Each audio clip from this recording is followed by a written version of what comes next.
তো আসসালামু আলাইকুম। তো যেহেতু শীত সেহেতু কিন্তু এই গুড়গুলো এইভাবে তৈরিকৃত অবস্থায় থাকবে। তো আসলে কিছু বিষয় আপনাদেরকে দেখাবো যে কিছু জিনিস আছে যে পারফেক্টভাবে সবাই তৈরি করতে পারে না। এই যে যারা দানা ঝোলা গুড় চান তারা কিন্তু দেখতে পাচ্ছেন উপরে ঝোলা নিচে দানা, ঠিক আছে, এইটা পাবেন।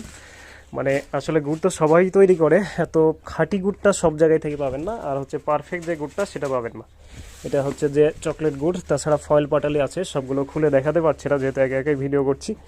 আর এখানে সবথেকে বড় বিষয় হচ্ছে যে এই দানাদার গুড়টা পারফেক্টভাবে সবাই তৈরি করতে পারে না। কেউ করে যে হচ্ছে থান তাকে শক্ত আকারে, আর এইটা হচ্ছে সবসময় নরম থাকবে, একেবারে চামচ দিয়ে তুলে তুলে খাইতে পারবেন, ঠিক আছে। তো যারা ইউটিউবের মাধ্যমে আমার ভিলেজ লাইফ 24 থেকে গুড়গুলো নিতে চান তারা নিতে পারবেন, এবং হচ্ছে যারা ফেসবুক পেজ থেকে নিতে চান তারাও নিতে পারবেন।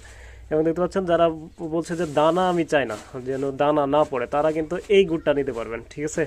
তো সব ধরনের গুড় ইনশাল্লাহ পাবেন। এবং সব থেকে বড় বিষয় হচ্ছে যে কি বলবো, যে জ্ঞান থাকা অবস্থায় এবং হচ্ছে যে আমার চক্ষু খোলা থাকা অবস্থায় অবশ্যই ভেজাল গুড়গুলো পাবেন না আমার থেকে, এটা সবসময় আশা রাখতে পারবেন, ঠিক আছে।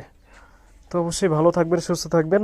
পরিবারকে এই শীতে অবশ্যই খাঁটি খেজুরের গুড়গুলো খাওয়ানোর চেষ্টা করবেন।